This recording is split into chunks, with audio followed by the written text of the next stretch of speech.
Welcome to Interviews Throughout History. Today our guest is His Majesty King Henry VIII.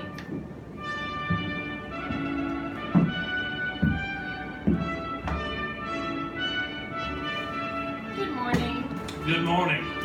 Now, I have some questions to ask His Majesty. Very well. And His Majesty has previously written his answers in the regular 21st century English because I have heard that he only speaks Old English. This new English is very difficult. Well, I hope you can bear with us. I would like to start our interview for our listeners with some of your parental information so that they will be able to digest it throughout this interview. Well, my wonderful dear mother, Elizabeth York, and of course my father was King Henry VII of England. Could you tell us the place and date of your birth? I was born on June the 28th in the year of our Lord, 1491, in Greenwich Palace in London, England. I've heard you had a lot of siblings. Could you name them for us? That I did. There were quite a few of us. There was my sister Margaret Tudor, my other sister Mary Tudor, my older brother Arthur, Prince of Wales, Elizabeth Tudor, Edmund Tudor, and lastly Catherine Tudor. I also heard you had a very good education. Could you tell us? I did. I had a first-rate education. I had the finest Renaissance tutors that were in England. They taught me to become fluent in Latin and French, and I even dabbled quite a bit in Italian. I was an excellent tennis player, loved jousting and hunting. I also heard that you liked the women, Yes. which resulted in your 6 marriages. That it did. I did have 6 wives. The first wife I took after much work was Catherine of Aragon. She was unfortunately unable to produce a male heir to the throne. I therefore started seeing Anne Boleyn, and after some work we'll go into later, was able to secure a divorce, and I married Anne. But unfortunately, she fell into disapproval with me, and I had to cut her head off. I then went on to marry Jane Seymour, the one true love of my life, who produced my son, Edward. There was a brief marriage to Anne of Cleves. There was also Catherine Howard, who cheated on me as well, so off with her head as well. And then the wife that stayed very with me to the end was Catherine Parr.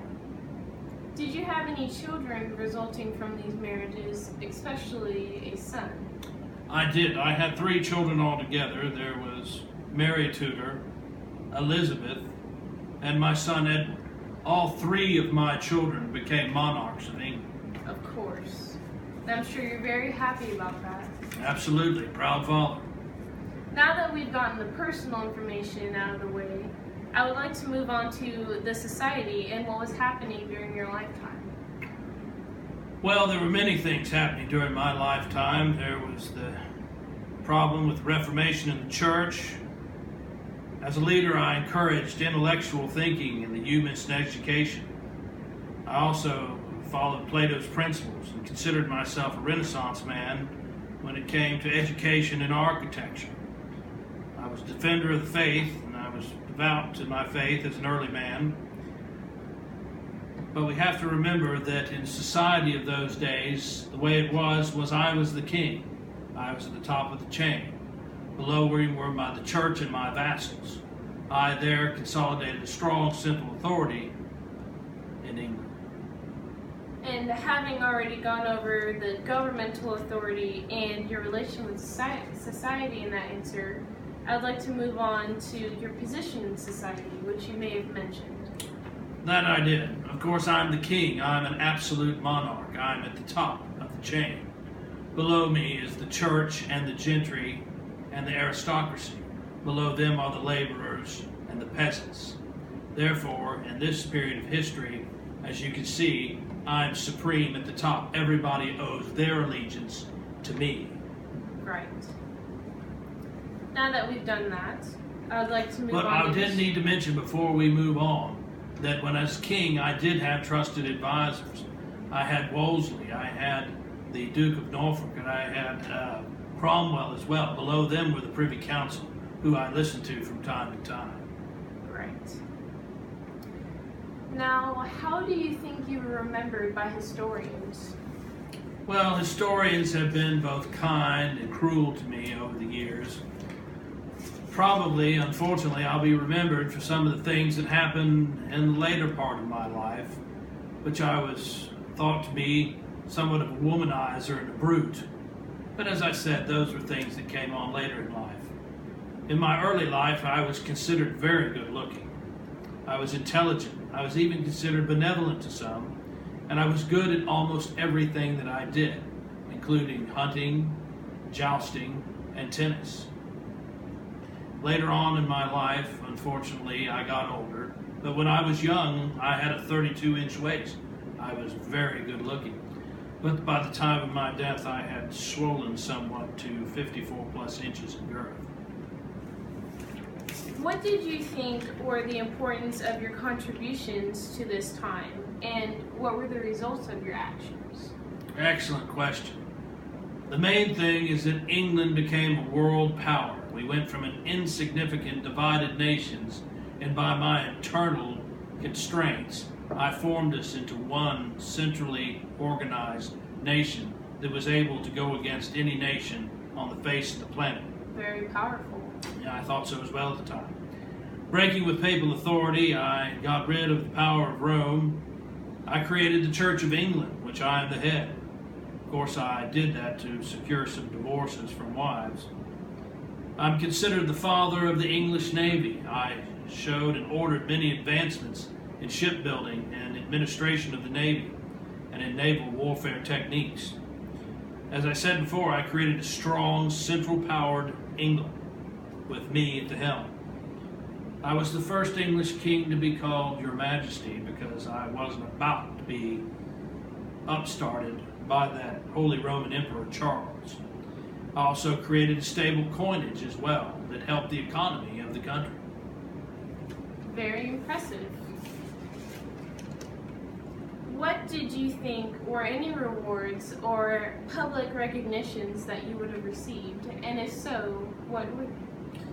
Well, probably the public will remember me as being the monarch that had the most number of wives. Not necessarily a great honor or reward, but unfortunately that's what they remember throughout history. In my young life, I was known as the defender of the faith. I guarded the churches very vigorously in England. But, as any good ruler must, to consolidate central power, I did have to get rid of a few people. During my lifetime, I ordered the execution of not less than 72,000 people. That's a lot. That is a lot, and 2 of which were wives of mine. How unfortunate. So some would say. But in 1521, I published a book, a length manuscript, about the dangers of the Protestant Reformation and what Martin Luther was trying to do to the church in England. I referred to him as a venomous serpent.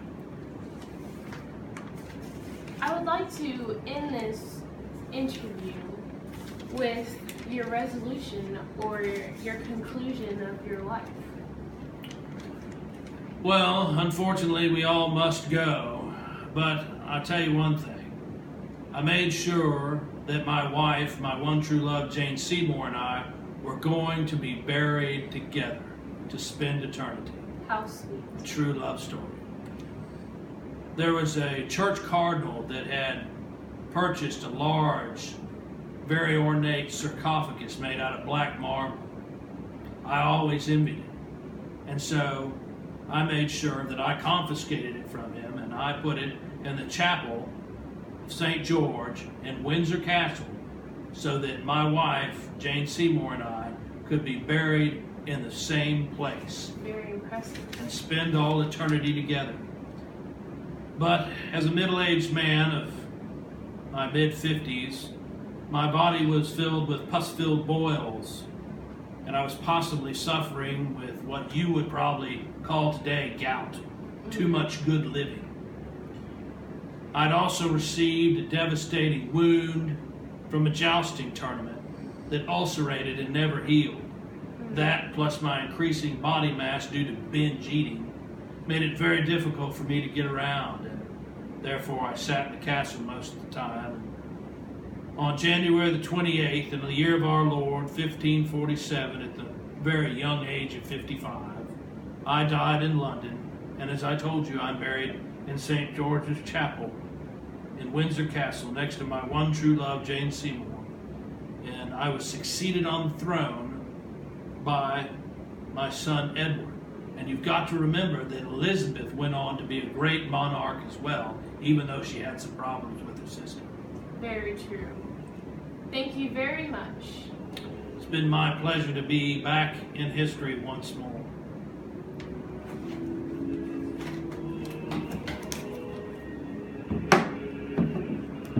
And this concludes our interview.